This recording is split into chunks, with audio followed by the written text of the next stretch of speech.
me. And they weren't having it. They just did not see the vision. And I was like, man, I'm gonna have to do this on my own. Like, this is a lot of work. I knew before I started it that it was going to be a lot of work. And I knew that I had to have a support team behind me. And so I thought, I need to join up with a group of women.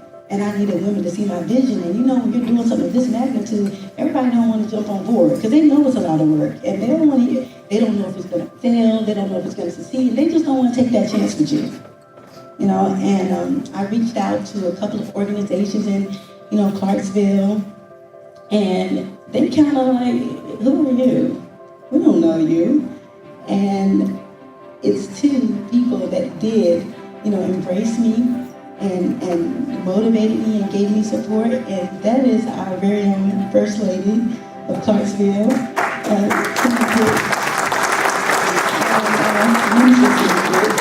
other was State Representative Jason Hodges. And we're here and everybody's got on board, and I'm grateful. Even the ones that didn't jump on board at first, if they're on board now, I'm grateful for that. Because we still need all the help. And maybe you didn't see the vision, and maybe you didn't trust to see, like, I don't know if she's gonna do this or not. And I get it. You can't put your name to everything and everybody. I understand that, I respect that. So I do, thank all of y'all that are here tonight that see my vision, that respect it and just on board, because we need all the help we can get. This is for a really good cause. So I did not ask First Lady for her biography. So what I did was, I took the initiative like any good MCO would do. And I did some research, right? And I pieced it together and wrote it myself, so let me see if she's gonna like it.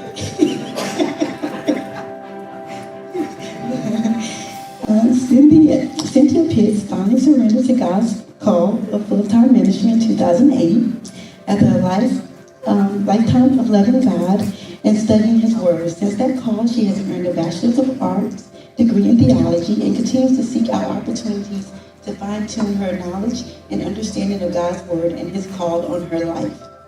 She was licensed and ordained as a minister of the gospel in 2014. She's an active volunteer in our community, serving alongside of her husband, Mayor Joe Pitts, who is Clarksville City Mayor. Together, they have 5 children and are grandparents of 9. They are members of the Faith Outreach Church in Clarksville. She believes in politics, as strange as it sounds and seems, has become Cynthia and her husband mission-filled, serving the people in the love of Christ where Christ isn't seen. It is God who stands in judgment of our actions. We are called to love and live in a different way.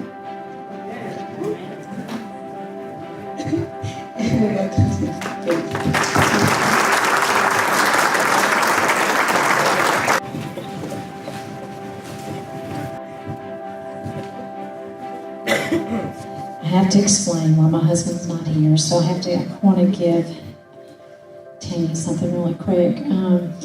When you start in this new place my husband and I are at, I felt like I'm trying to keep up, but we were going over our schedule Monday, and he said, honey, this is what we have here, this is what we've got here, and he said, now Friday night we need to be at the museum by 6 o'clock. I said, oh, we might have a problem. And so he said, do you have something? And I said, yes. He said, baby, did you send it to me? And I said, I know I did. And he said, well, darling, I don't have it. So I went back and looked, and I forgot to hit the send. So that's why he's not here. He is at the museum. So we're tag teaming tonight. So he wanted me to present this to the Women Elevated, and I'm just so proud of all that you're doing in the community. He said, the City of Clarksville, the Office of the Mayor, the Certificate of Recognition, I, Joe Pitts, the Mayor of the City of Clarksville, do hereby recognize Women Elevated for providing outstanding service to female veterans throughout our community. The uplifting care the Women Elevated has provided the heroes in our community is truly noteworthy. Their hard work and dedication to the female veterans have been extraordinary impact on our city.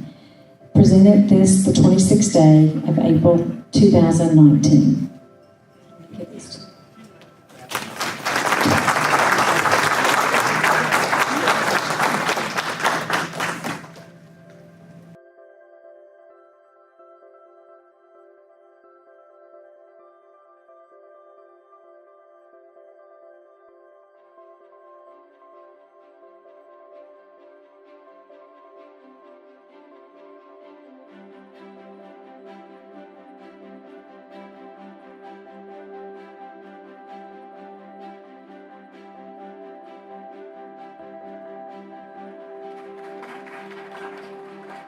It's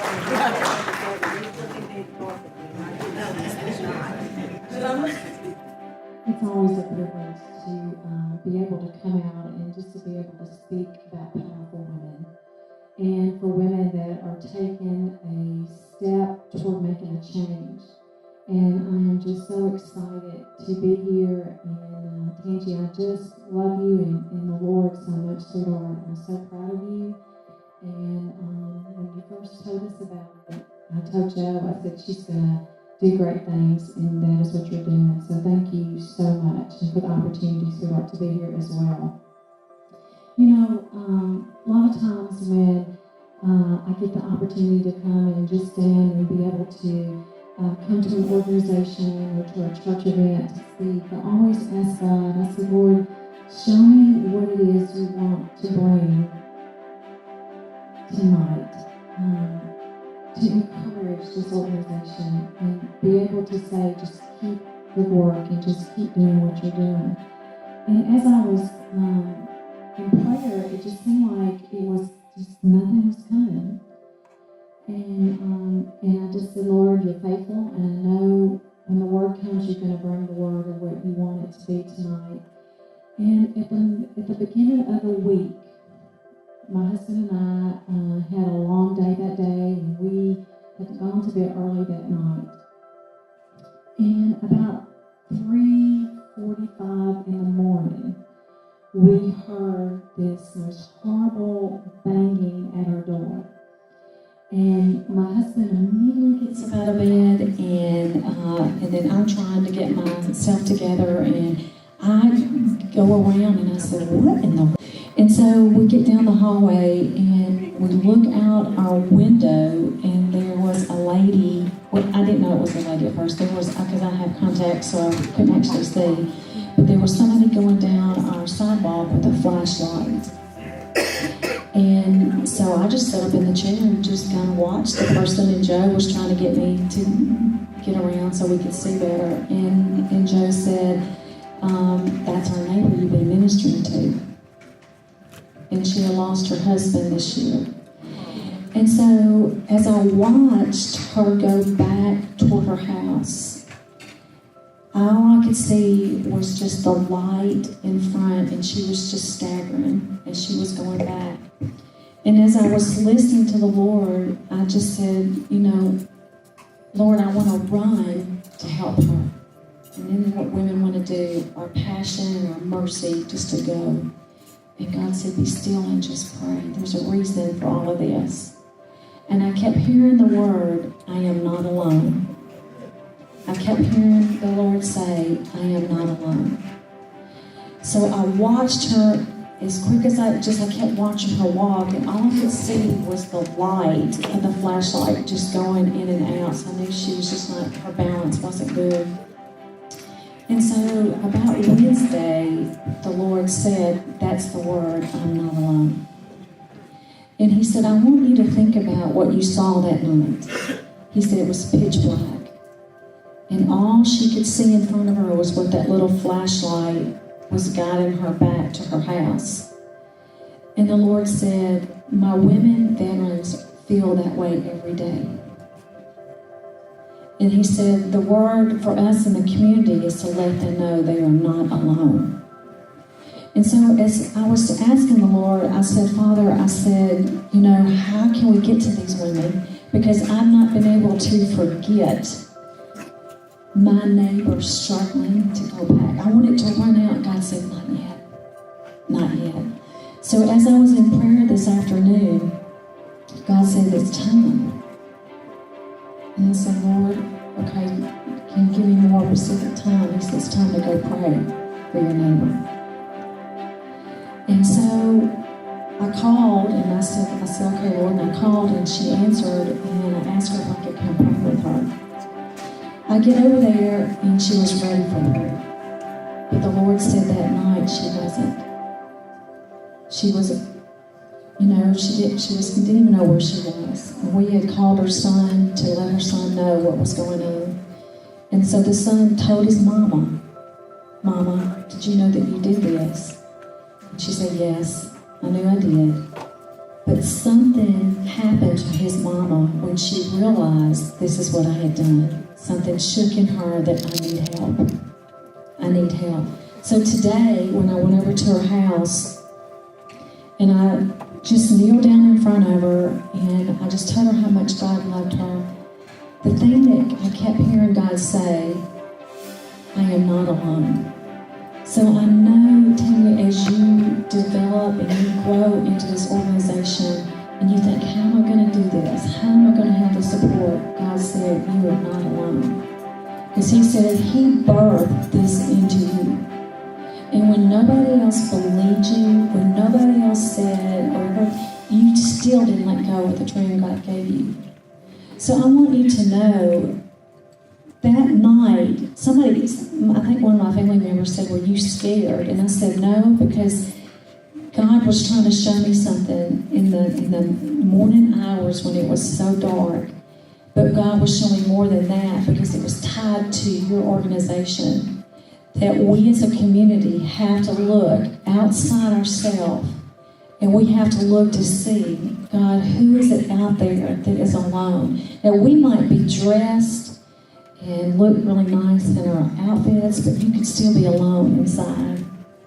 And God said that if we will reach out to that person and ask, are you okay? You might be surprised the answer you get. But this is what I love what the Lord said to me. He said, when someone knocks at the door, that means they need something. And he said, I'm always knocking at your heart's door. So wherever you're at, or wherever you are going, and you feel that little tug, don't go here. Or you feel God leading you, I need to call this person today to let them know I'm praying for them. That's God knocking on our door.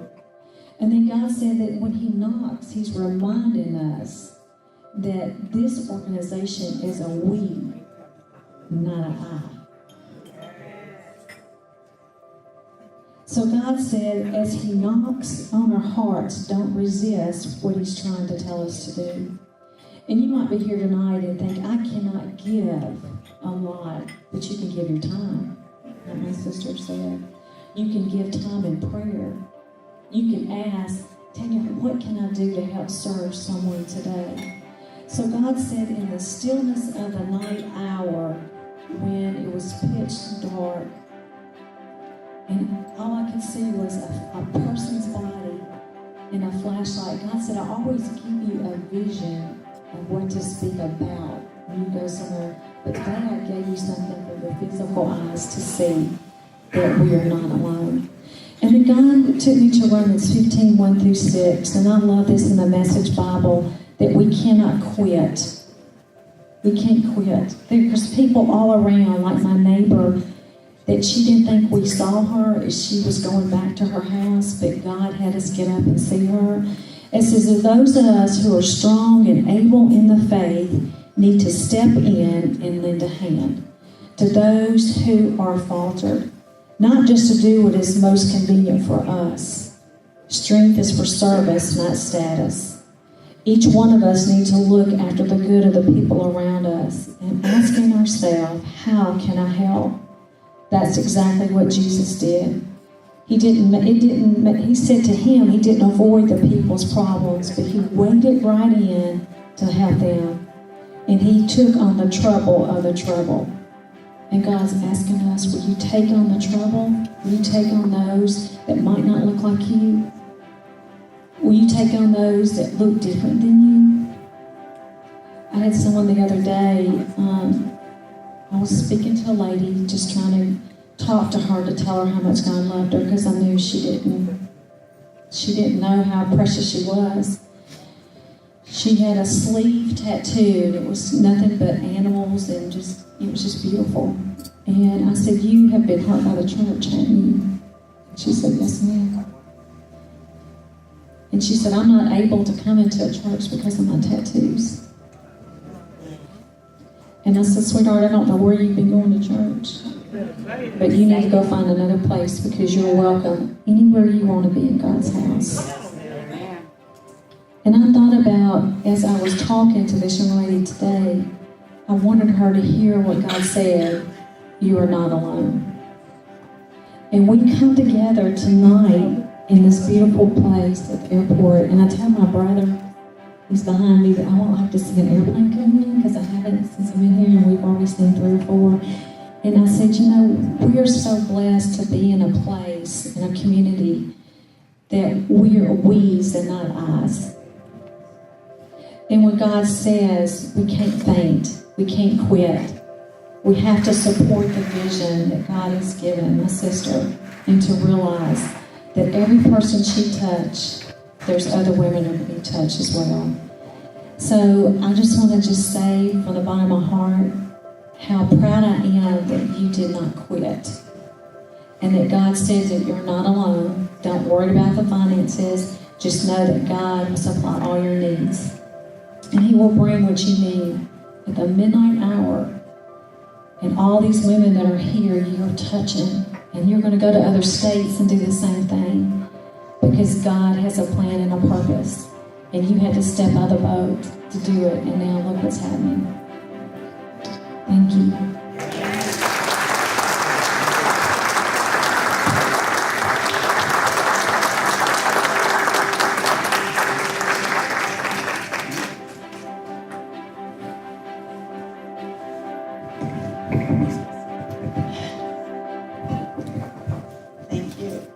Thank you. It's almost as if she just read, you know, everything that we've been going through. These ladies will tell you, they've been hearing my rants. You know, and they don't even live in the state, and I'm like, I don't care, I don't even care, you know? So, yes, I thank you. And now, State Representative Jason Hodges was not next, but since he's standing up, no, I'm just kidding.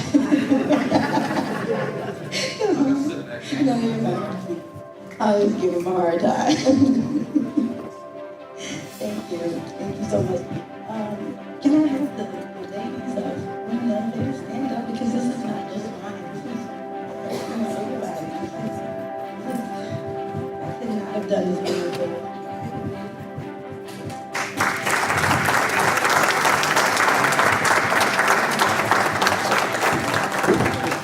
And so really quick before I read this proclamation, I just want to thank y'all for everything you do for the community.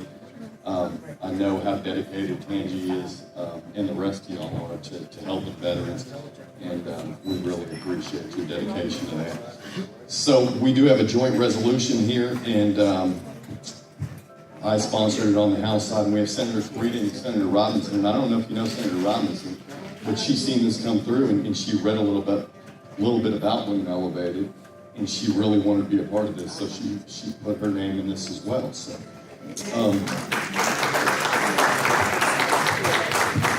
I'm going to try to read through this real quick. We may be here a while, depending on how long these words are, big these words are, but I think I can do it. A resolution to honor and commend Women Elevated. Whereas it is a pleasure of the members of this General Assembly to recognize those exemplary community organizations that operate with the purpose and conviction to improve the quality of life in their communities.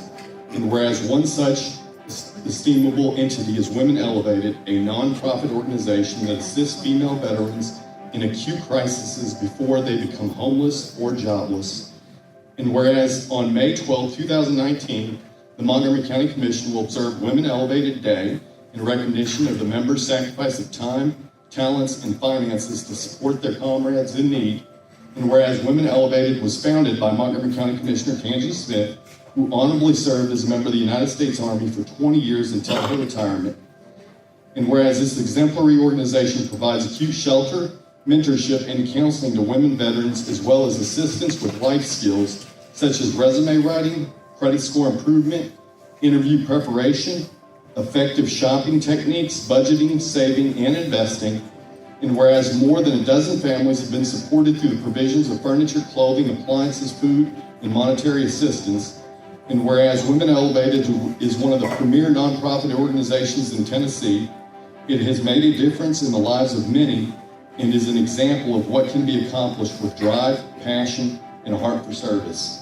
Now, therefore, be it resolved by the House of Representatives of the 111th General Assembly of the State of Tennessee, the Senate concurring, that we join with members of Women Elevated as they observe May 12, 2019 as Women's Elevated Day, honor and commend the organization for its life-changing work, and extend our best wishes for its continued success in the future.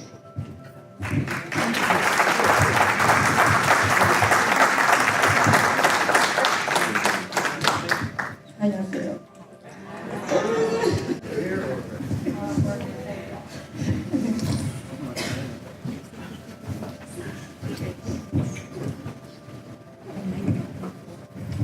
An honor and a pleasure for the First Lady to come up here and be our guest speaker. We truly appreciate the humbling words, and it definitely fit our actual goal. And what I can say is, yes, it was Tangi's vision. But let me tell you something about Tangi. She has her array of friends. She knows our strengths. So, keeping in mind when she came up with the whole concept of this week, she chose us strategically. Okay? And in that's what made it work. And many of you in the room, you know when you have a bunch of females together with A-type personalities, it can be a challenge. But you know what? It was a great challenge that developed us to learn that, hey, there's no I in we. It's we. And truly a blessing, because we far exceed our expectations. I mean, just over a year, 1 year. People have PCS, people have retired, but yet we stick together. And in saying that, we need the community to stick together with us and supporting us. Because the basis of this, it all came out of our pockets. We didn't complain. Now, a couple of times it's like, oh, what do I have in an account? Can I give this? Can I give that? But at the end of the day, our eyes were on the ultimate goal, and that was helping others. So in helping others, it takes a community. And you as a community, we need you. Thank you all for being here.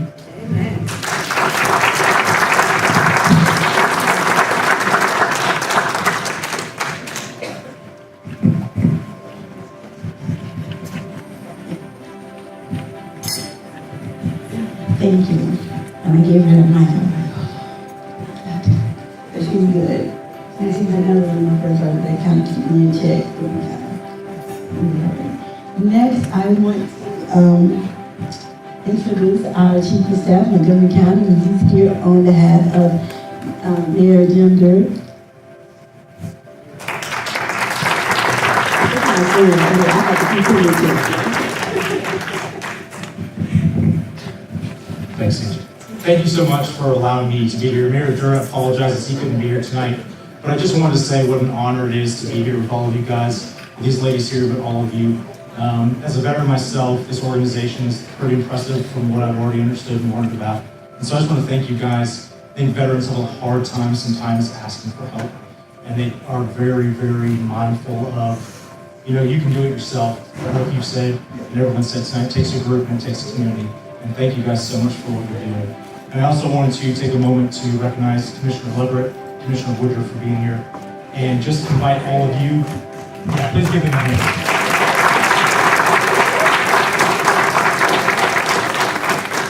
And I just wanted to invite all of you guys on May 13th, 6 p.m. at the County Commission Chambers to join Mayor Durrett and all the County Commission as we give a proclamation in honor to Women Elevated to make sure that the community knows what you guys are doing. So thank you very much, and again, I'm very honored to be here tonight.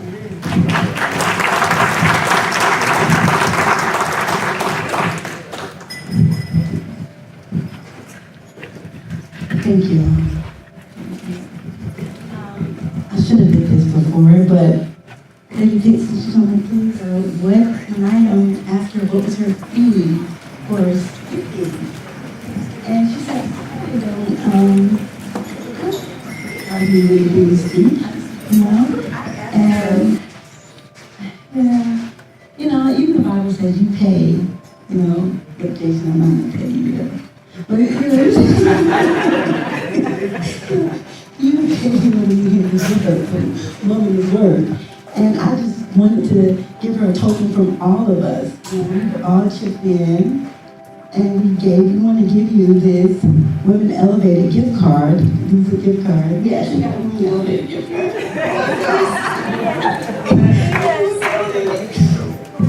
You know I'm super dramatic, so you know. So on behalf of Women Elevated, thank you.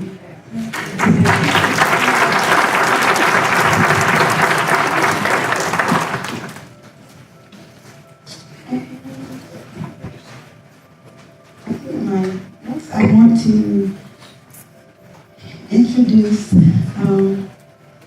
the scholarship recipient and how we came up with this. We knew that we needed to raise money for our house, but we also last year I know we graduated from high school, and we didn't put any money away for college because we didn't feel like we had to. Because we knew that she was going to use my husband's GI Bill. And everybody said, you go to GI Bill, you go to school for free. And it kind of sort of is, but not really. So last year, I was campaigning for county commission, and then smack in the middle of my campaign, my husband got orders to Hawaii. It was supposed to be Korea and back, and that didn't happen. And then, my daughter decided she wanted to go to Atlanta instead of Memphis, which was a state school, University of Memphis, so she's going to a HBCU in Atlanta. So we get there, and I was like, oh, we're good, because we have the GI Bill. And they said, yeah, but we need our money right now. And I was like, but it's guaranteed, right? Well, for all of y'all who's going to go through what we went through and we didn't know, if you're going to a state school, Austin Peay, University of Memphis, MTSU, even TSU, the GI states that you have to be in school for 30 days before they pay out, right? Well, most schools, they know it's going to pay out. So they give you a promissory note. They say, we know you're going to get the money. Don't worry about it, you know? Not HBCU. They wanted their $6,000 up front. And I said, where do you want to get that from? You know, so it was, you don't know the stress of trying to figure all this stuff out in the middle of a PCS move, in the middle of a campaign, trying to come up with this money. And so we decided that we would help another family out, and helping this family, we would help a family that's going to a state school, because, you know, if you're going to a private school, you're on your own. And how we came up with that was, you know, her best friends, half went to Austin Peay, the other went to Western Kentucky, and the mandatory housing and the mandatory meal plan is around $2,000. So we decided that for a semester, we would pay either for the meal plan or we would pay for a semester of housing. Because that $200, I mean, everything helps, but that's just not gonna cut it. You know, like you need somebody to pay a bill. You know, so we decided that we'd come together and we would pay a bill. And my daughter came from Atlanta, and she's going to speak briefly. She's going to present the check. And she's going to speak briefly on what it's like to be a military child. She's very excited, so she's like, and I'm proud of her. I'm extremely proud of her. Kimani grew up as the only child, and honestly, I didn't think she was going to make it in college. Not because of the academics, but I think, roommate? Oh, she's going to have a roommate. And she's had her own mess of her own for the last 17 years. And I kept telling her, you know, I kept encouraging her, baby, you want to go home? It's okay. I talked to Alyssa, Austin Peay, she said she can come. They'll welcome you. And plus, I was wrong too. But she was like, no, Mom, I'm good. I love it in Atlanta. And I'm like, So I'll welcome, introducing Kimani Smith.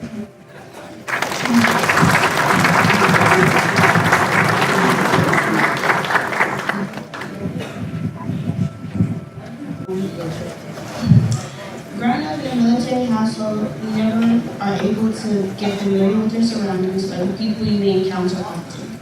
And you also never get the opportunity to tell people where you're from and your role. A lot of people believe when you're a military child that it ensures leading travels and witnessing different cultures. However, it is something in some things, like not seeing your parents when you arrive from school or not staying in places often to remember someone's name or even care enough to actually tell them yours. Although I didn't have a typical childhood, I did at least have children that can relate to my life. Anna Cannon, who is a military child, I'm sure can relate. Education and accomplishments keep young adolescents together as we choose to succeed together.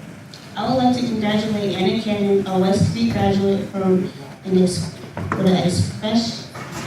good GPA and an outstanding grades. This makes me extremely proud to say that I too graduated from West Creek High School, as it ensures the responsibility of my success.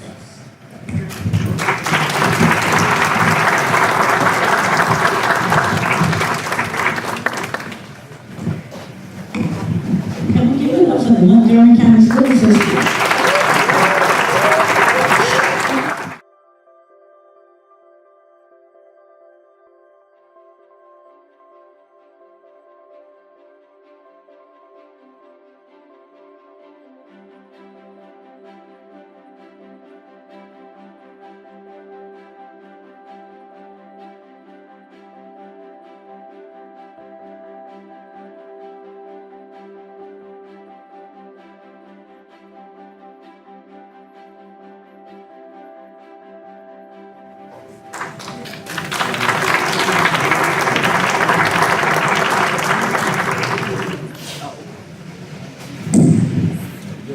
Really great. I'd like to thank everybody that came and brought up the table and just supported us. And I did promise them something, because there are a lot of outstanding nonprofit leagues, and a lot of people don't know about them. I like to say that we're the mom and pops of nonprofits. You know about the Gala, you know about Boys and Girls Club, and you know, who knows about DCOL? Who knows about certified peoples? And the other sororities that, like I mentioned before, and fraternities that do great things in their community. And if you would, I'd like the presidents of each organization or representatives of each organization to stand and announce your organization and say, tell us a little bit. Let's do it.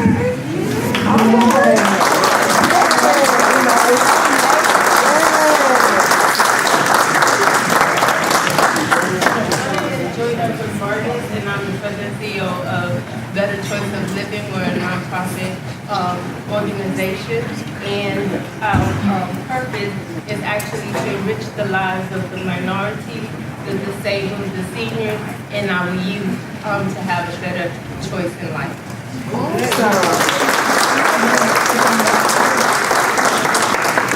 My name is John Dabson. I'm the South Regional Director for Side Up to Town Military Fraternity, and we are basically veterans for veterans.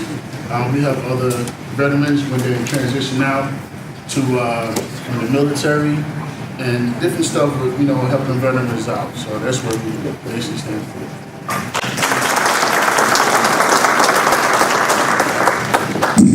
How everybody doing? I just want to let y'all know we Kaplan Kai. We're a military fraternity. We was established in 2013. We just got, we hitting the ground running. We out there. So if you have any veterans, not just veterans, just anyone that need help with anything, just let us know. We all have cards. If you can ask for our cards, we all about giving back to the community. That's what we all about. Thank you. So where were you incorporated? What state were you incorporated? We was incorporated in North Carolina. Okay, and what state? Alabama. We are the Certified Divas of Tennessee, and for the last 3 years, we have been in community fundraising and helping out children, elderly, anybody that needs help. They reach out to us. We do it. We throw a car wash or a fish fry for you in a minute. You know, just let us know what you need. We'll try our best to get it. We have been established since 2016. Our founder here, Malaysia Bailey. We have walked for Sister Strut for the breast cancer. We have fundraised for Puerto Rico. We try our best to do whatever we can do to help whoever we can. Houses burned down, we try to get clothing, food, whatever we can do. We just, a bunch of women that got together, friends that got together and decided that this is what we wanted to do. And with the help of Malaysia, we just got behind her and pushed forward. So, just to let everybody know, we are certified.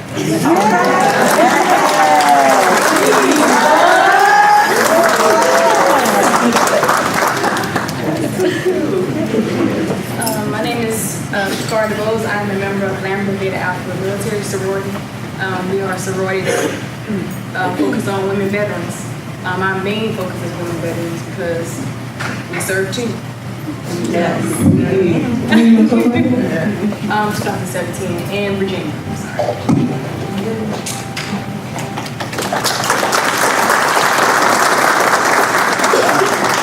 Good evening, my name is Harry DeBose. I belong to Harry. I am a member of the National Council of New Beta Phi Military Fraternities Incorporated. We were founded in 2017 in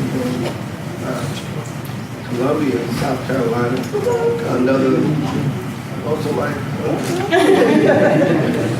And on behalf of our president, Dre Coffey, true believer, it was a pleasure to be amongst you tonight. And it's good to see a lot of different organizations come together and do something together and be as one and cohesive. And I pray that we can continue to do those things, but even outside, let people see us together outside of this room, and that'll grow our organization as a whole.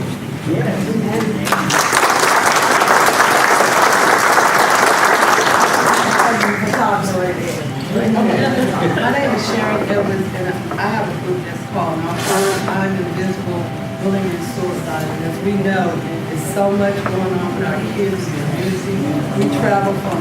We've been from Georgia to Kentucky to Atlanta to California. This is one of my singers right here. He has a ministry in singing. And we go into the schools and we work with the kids one-on-one. We don't just talk about it, but we're in the community everywhere. And we need your help along with everybody. That's what I'm going to say. But our main objective is to deal with the bullying, to help the child that's been bullied, and begin to empower them. Yeah.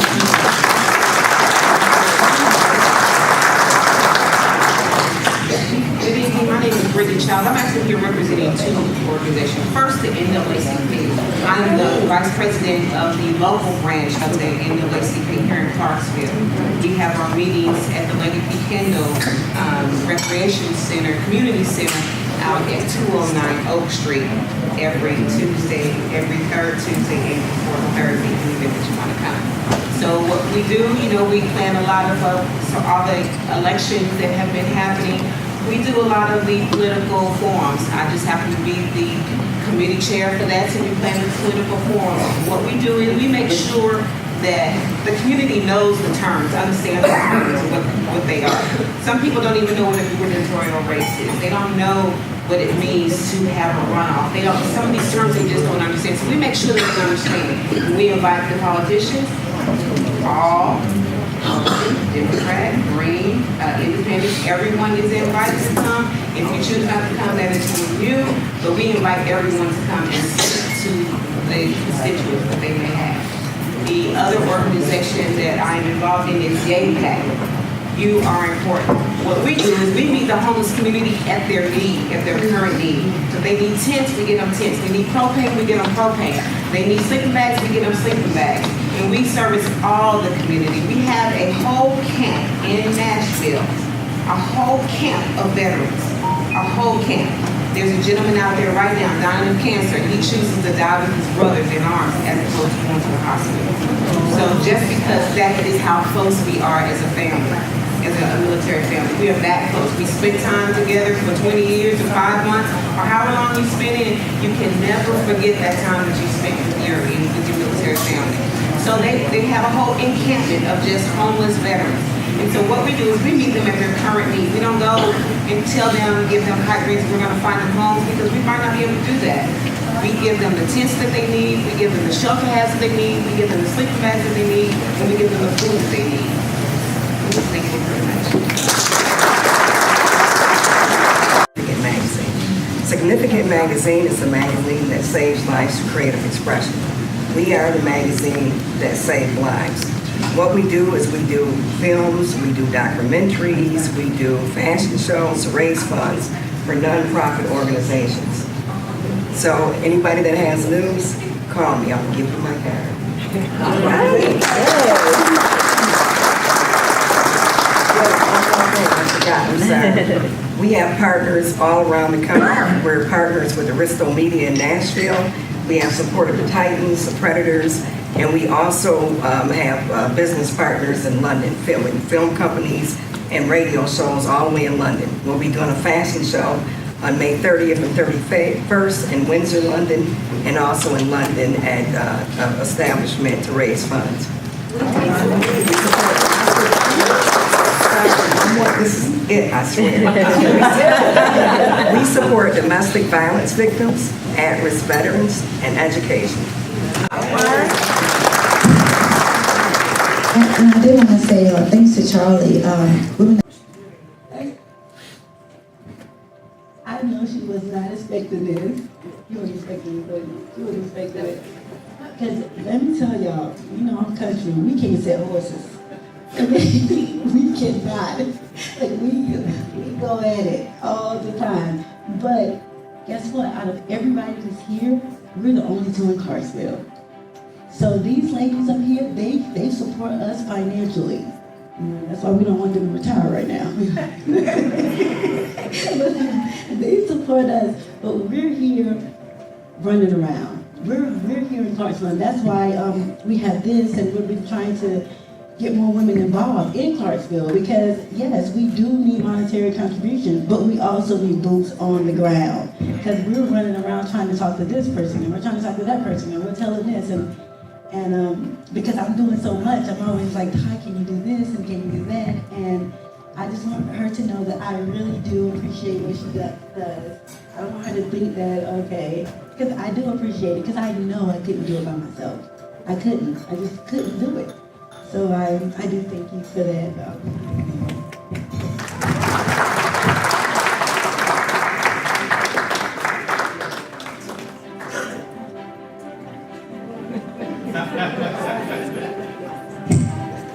No rest ready?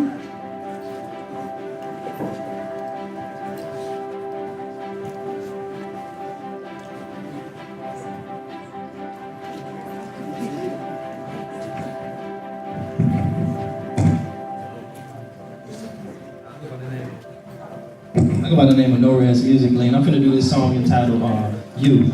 And it's basically saying that only you can be you. You know, it was written, you know, dealing with bullying. But I realized it was bigger than just kids, because so many of us have something great on the inside of us that we're not really willing to share with people because we feel like we won't be accepted and really be who we was called to be. And this room is full of people that's willing to step out and be what they was called to be and do something different. It's only you can be you. Yeah. Don't you listen to these words. And while you're trying to be like somebody else, it's somebody that's trying to be like you. Think about that.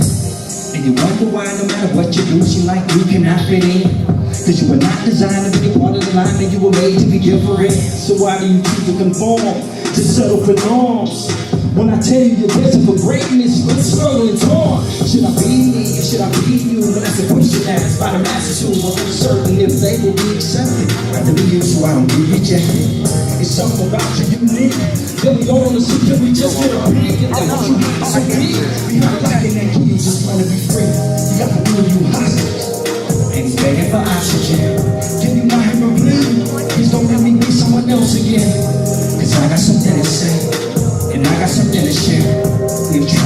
somebody else? Why can't I just be myself? Although you may not believe in yourself, but we still may try. Deep inside we have got these dreams, and we must not let them die. Not really living, passing time by, like full of regrets. But we see you every day, we still haven't seen you yet.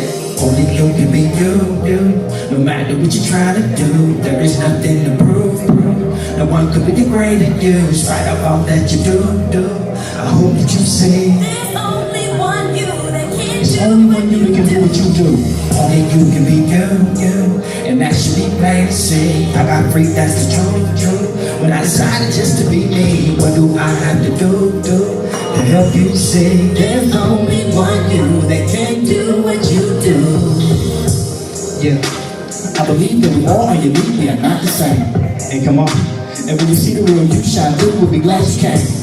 And I know for sure it'll be a relief when we finally let go of someone else's identity. That you can be you, and I start to be me like bam, I finally am making my own lane with my plan. Stop caring what people do things, and thank God it made me unique. It doesn't matter if they validate you. Someone love you and someone's gonna hate you. Don't be afraid of the fate of that await you. They do not have the power to downgrade you. So you think you ain't pretty enough. So you think you ain't smart enough. So you think you ain't strong enough. So you think you ain't tall enough. Let me tell you something, all that stuff is just meant to keep you from purpose. I pray you remember these verses. The world is so full of discouragement, so I'm hoping you find this encouraging. You do not have to do it like everyone, and that is the truth. Just because it look good and it work for some doesn't mean it's for you. See, there is no shortage of followers. Just turn on the news. We're looking for something different, and that difference is you being you. Only you can be you. No matter what you try to do, there is nothing to prove. No one could be greater than you, in spite of all that you do. I hope that you see there's only one you that can do what you do. Only you can be you, and that should be plain to see. I got free, that's the truth. When I decided just to be me, what do I have to do to help you see? There's only one you that can do what you do. Yeah, I believe that we all unique, we are not the same. Thank God for y'all stepping out and being the you that you was created to be, because without that, this wouldn't be happening.